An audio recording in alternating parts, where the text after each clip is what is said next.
By show of hands, how many of you have ever heard of the story of the Three Little Pigs? Doggone it! I can't go anywhere without someone knowing that story. That thing has ruined my life. I know I've been introduced as Ariane L. Farlow, but the name on my birth certificate is Ariane L. Wolfe. W-O-L-F-E. And I'm the one they're talking about in that story when they're referring to big and bad. But really it was all a misunderstanding.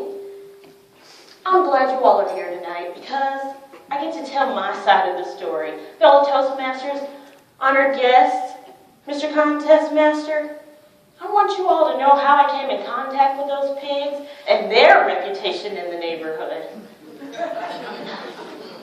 First, I didn't go seeking those pigs. They moved into my subdivision. They used to work and live on a farm, but then the farmer retired, and when the farm shut down, they received a severance package.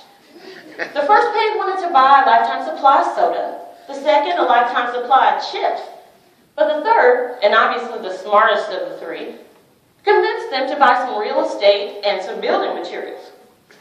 Well, that's the one that eventually moved into the brick house. And it was nice, too. 3 bedrooms, 2 baths, it had a swimming pool, some rose bushes out front.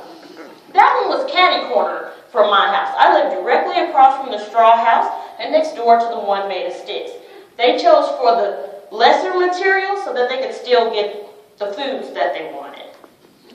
When they moved in, I tried my best to be a good neighbor. I really did. I invited them over to my house. When they came over, they looked like they had been rolling in the mud. They tracked muck all over my white carpet.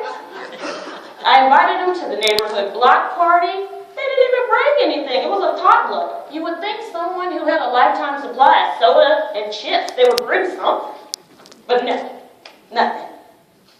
They would yell at each other across the street instead of using the phone. Hey, I'm going to the market. Do you want to go? No, I think I'm going to stay home, but could you bring me some roast beef?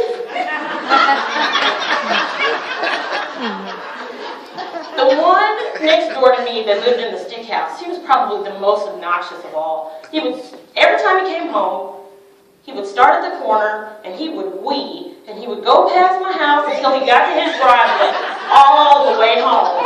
Every time. For no reason.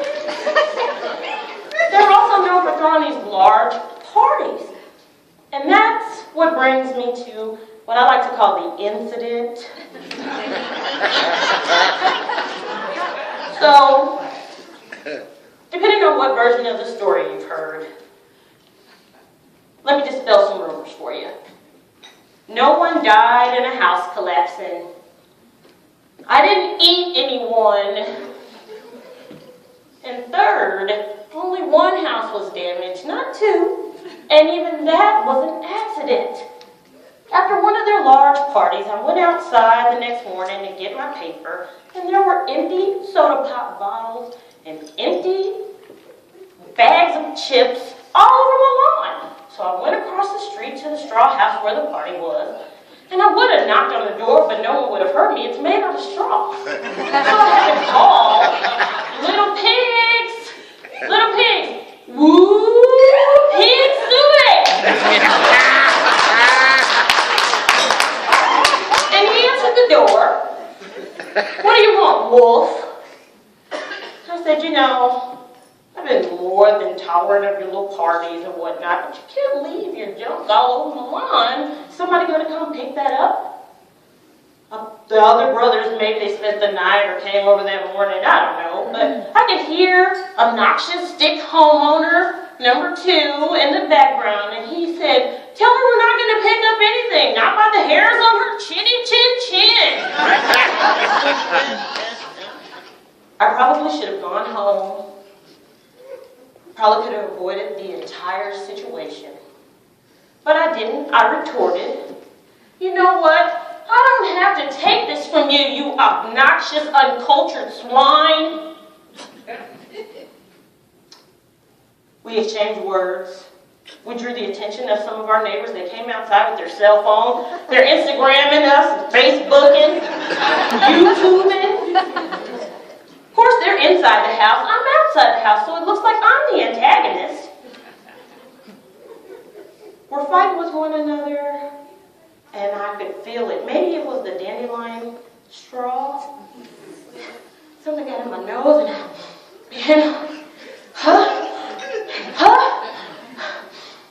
and I sneezed, a great sneeze. When I opened my eyes, I kid you not, half of that pig's house was gone. Wham! Standing there with his doorknob in his hand, the other two brothers are looking in amazement. Pardon the expression, but they went ham.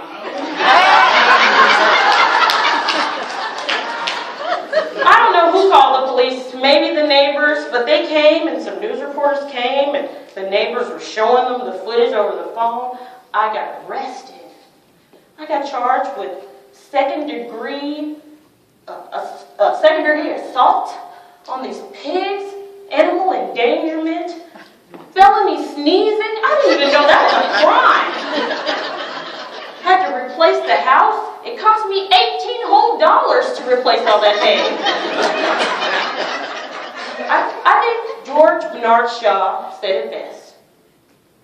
When you wrestle with pigs, you both get dirty, but the pig likes it. And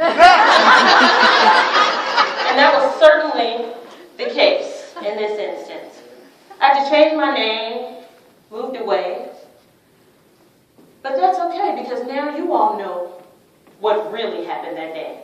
And the next time you hear someone spreading vicious rumors about me to some small child in the name of fairy tale hood, you can stand up for justice and tell them, I know that Wolfe.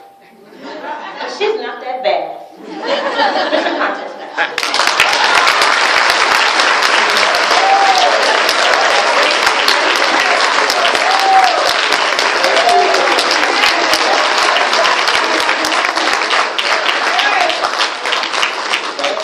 Sergeant at Arms escort the 5 evaluation contestants.